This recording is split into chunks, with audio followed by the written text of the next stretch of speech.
Half a gift. I was 10 years old then, and my brother, Nick, was 14. We thought of buying a Mother's Day gift for our mother. This thought filled us with great excitement. It was to be our first gift to her. We were very poor. Our father worked as a clerk in a small factory. It was with great difficulty that he could meet the needs of the family. But he was a kind and loving father. He never forgot to bring us birthday and Christmas gifts. However, such a thing as a Mother's Day gift never came to our mind because we never got any pocket money. But once we had been fortunate, Nick and myself. A small furniture shop had opened near the street where we lived. Deliveries were made to the customer's home by means of an old pushcart. We worked some evenings on this pushcart to get money for our Mother's Day gift. The owner gave us 10 cents each for one round. Sometimes we got a tip also. Every time Nick counted his coins, his thin face would brighten up. The joyful thought of the present would bring sweet smiles on his face. He had got this idea of the Mother's Day gift from someone at his school. What a pleasant surprise it would be for Mother! The joy of giving the present grew in us every evening, and we were almost wild with excitement. When we secretly told our father about our plan, he was very pleased. He stroked our heads proudly. "It's a fine idea," he said. "It will make your mother very happy." From his tone, we knew what he was thinking. He had never given anything to Mother. She worked all day, cooking and scrubbing and washing, and she did all this silently. She never complained. She did not laugh much, but was never angry. Her smile was a wonderful thing, and when she smiled at us, what a joy we felt. "What are you going to give her?" Father asked. "How much money have you got?" "Enough," said Nick. Father smiled. Looking at me, Nick said, "Joey, you tell Mother.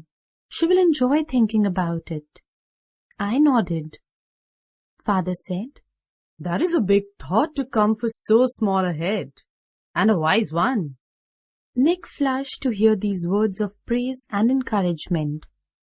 Then he put his hand on my shoulder and said, "Joey too thought of it." "No," I said, "I didn't. I didn't want any credit for what was not mine." "The thought belongs to everybody," said Father with a smile. "Nick too got the thought from somewhere. There is no greatness in mere thought. Greatness lies in putting the thought into action." For the next few days, we enjoyed the game of secrecy with Mother. A shining look came into her face when she saw us near her. She often smiled at us, and then our heart would dance with joy. The air was full of love. Nick and I discussed what to buy. We couldn't agree on anything. "Let us not tell each other what we are getting," Nick said at last, "but we might buy the same thing." I argued. "No, we won't," said Nick.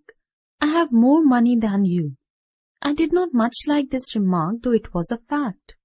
I had spent some of my earnings on sweets, while Nick had decided to spend everything on the gift.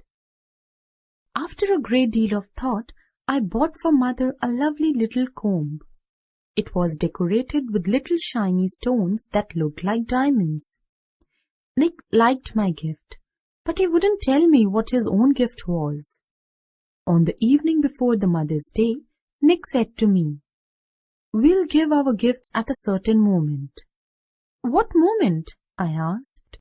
"I can't tell," said Nick, "because it has something to do with my gift, and don't ask me again about it. It is a secret." The next morning, Nick kept close to me, and when Mother got ready to wash the floor, He winked at me and we ran to get our gifts. When I came back, Mother was wearily scrubbing the floor. She was, as usual, on her knees, with a pail of water and a scrubbing brush. She was mopping up the dirty water with old rags. It was a job she hated most. Then Nick returned with his present. When Mother looked at it, she sat back on her heels.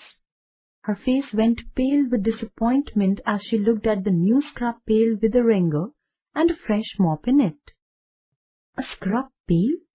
she said angrily. "A Mother's Day gift of a scrub pail?" Her voice almost broke. Tears came into Nick's eyes. Without a word, he picked up the scrub pail and the mop. Then he ran down the stairs. I put the comb in my pocket and ran after him. Nick was crying. I felt so bad and I too began to cry. On the way down, we met Father. Nick could not talk, so I explained. "I'll return it to the shopkeeper," said Nick, sobbing. Father took the pail and said firmly, "No, it's a fine gift. A wonderful gift. I should have thought it myself." We all went upstairs again. Nick climbed very slowly. Inside the kitchen, Mother was still scrubbing, slowly and sadly. Without a word, Father soaked the puddle of dirty water up with the mop. Then, using the wringer on the bucket, he neatly squeezed it. "You did not let Nick explain himself," he said to Mother with a smile. "Part of his gift was that he himself was going to wash the floor from now on." He looked at Nick and said, "Isn't that so, Nick?" With a flush of shame, Nick understood the lesson. "Yes, oh yes," he said in a low tone. Mother was full of regret. She looked at Nick with love and said, "It is too heavy work for a 14-year-old boy."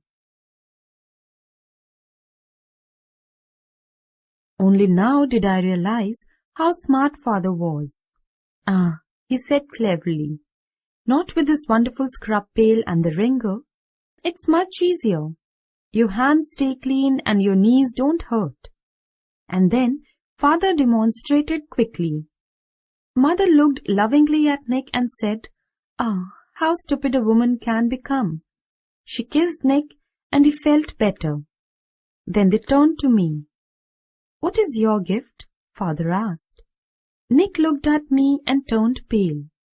He knew that my gift was a comb with shining stones that looked like diamonds. It would make the scrub pail again, just a scrub pail.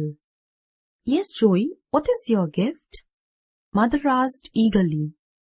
"Half the scrub pail," I said sadly. Nick looked at me with love in his eyes.